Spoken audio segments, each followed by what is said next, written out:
Hey, you guys, I think Chicago Bears GM Ryan Poles, he just did it again and just some nice work. He just keeps adding to this roster. He refuses to just take from the scrap heap. It's just a crucial signing here. And as you guys have heard, longtime snapper Patrick Scales, he's out for about 6 weeks, and this is following a back injury and surgery. The Bears were just in big need of a new snapper, and they chose a local product, Scott Daly. He's originally from Downers Grove. He played his college football at Notre Dame, and he just looks like yet another really nice signing, a bit of a steal by GM Ryan Poles. And I also want to get into in this video how GM Ryan Poles, he's taken advantage of some practice squad rules and has actually kept some roster flexibility as well. Just a little crafty here. So a lot to get to here. This signing is just ultra important. Let's get into why. And it's a matter of position. The long snapper, it's kind of, I guess you would say it's kind of a Mr. Anonymous on the football team. Maybe the long snapper is like the most unheralded player in all of football. And the job is so important, it's carved its own niche into football over the decades. And the Bears have been spoiled by a good one, and that's Patrick Manley. He's been the long snapper for this team for 16 years. That's unbelievable. And this is how good he's been. He's so good at his job, and this is from a recent interview. He can deliver the laces exactly where the kicker or puncher wants them every single time. He actually even knows how many rotations the ball makes when he snaps. Just a specialty player. His only responsibility is this to hone, snapping the ball. He's just so accurate. We rarely think about long snappers, right? Unless he screw up. It's like an offensive lineman. You don't want to hear your name as an offensive lineman called during a game. That means you're doing a great job. And we also have new stud Tory Taylor coming from maybe being the best punter that college football has ever seen, one of the most accurate kickers in the league. In Santos, this long snapper role is just crucial. And by all accounts, Daly looks like yet another nice pull by GM Ryan Poles. And Windy City Gridiron, they've been providing some really good player profiles here, just a lot of help. I just always want to give them props. They are just a gold standard. So check it out. This is from former scout Greg Gabriel. You guys know who he is. And he talks about how Daly isn't a big guy, but typically long snappers aren't. 6'2", 248 pounds coming into the league back in 2017. And he's bounced around a bit. 3 different pro leagues. He was with the Dallas Cowboys in 2018. He didn't make it through training camp.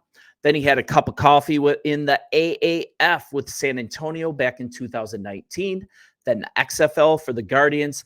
But the really important stop here was in, yes, Detroit. That's when he was their long snapper for the last 3 seasons, and he just did a really nice job there. This is a guy who gets the ball out of his hands quickly, no hitch, and a super tight spin, and he just checks all the boxes, and we're really fortunate to have found him. And Greg Gabriel, once again, he had this to say, and I'm just going to hear it from him. He's accurate with both punt and PAT field goal snaps by consistently placing the ball in the right spot. He has no hitch with his snap, and this is important as it can save more than 1/10 of a second in snap time. With the snapper, the quicker the snap, the better. Excuse me. That snap has to have velocity and accuracy, and that's exactly what Daly has. And I really love what the Bears have done as well to keep roster flexibility as Scales heals up. Even this is a little crafty on the part of Poles. He doesn't really miss an angle, and this is why. Daly was signed to the practice squad, but he'll be brought up on game day to do the snapping. The Bears can do that for 3 games, but after that, he has to be brought up to the 53 as a regular player. So in essence, GM Ryan Poles has given the Bears an extra roster spot by doing it in this way. And having Daly on the practice squad early in the season, that totally accomplishes this. And he's just going to be a quality replacement for Scales until he can return to work. But in the meantime, for the first 3 weeks, free roster spot. What's wrong with that? So kind of positionally, and this is a type of position that we don't talk about often. So why sign a long snapper? I mean, can't the center just do it? That thought occurred to me. This seems elementary, but let's just talk through the importance of this. I mean, this is a way bigger position on the team, and it's one that we don't often think about. So, first of all, to be a long snapper, you need to be able to actually snap the ball to someone positioned that far back, both correctly and quickly. And if you've ever tried that personally, it's not an easy thing to do. Way easier said than done. It's a considerable distance back from a normal snap or even a shotgun, especially on a punt. So we're looking at the smallest mistake in the snap that can lead to the ball what? Going over the punter holder's head, leading to a fumble, the ball being too short, not handled correctly, also possibly leading to a fumble or a block. This just makes the margin for error just so small.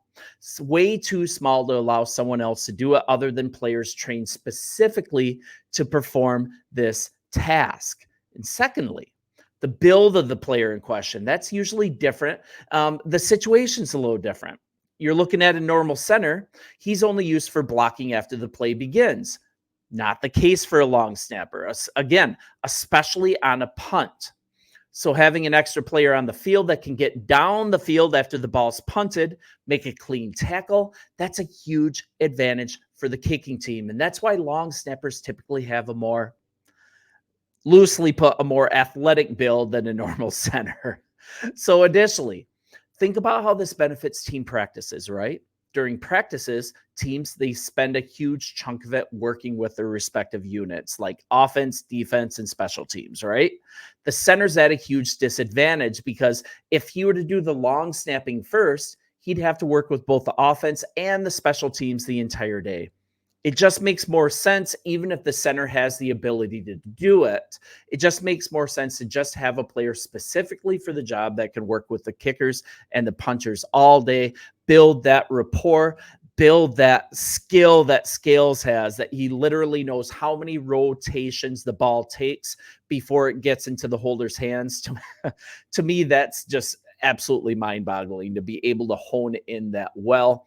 The Bears have just been spoiled with a really, really good one. And Manley is the longest tenured player on this team. He's seen GMs come and go. He's seen coaches come and go. He's just always been a guy that has just put his head down and went to work and honed his craft into one of the best in the NFL. So the Chicago Bears are going to have to be without him for at least 6 weeks. Man, this signing is just huge. I think he's going to be a great addition to the team. And Daly looks like a guy that can just spin it with velocity. He's super accurate. He was a great player for Detroit. Not quite sure why they released him. Possibly it was a financial move. That Detroit has had so many players to pay this year. It could just be a cap casualty. So the Bears are super lucky to get him. GM Ryan Poles has been crafty in the roster makeup, getting that free roster spot for a few weeks. That's just low-key brilliant, and it's what he should do as a GM. It's just so nice to be in this spot, and I can't wait for real football. You guys, let me know what you think about this underrated signing. Let me know what you would like covered heading into this Tennessee game, and I'll do everything in my power to honor that. So bear down, friends. Enjoy this week, and I'll talk to you soon. See you.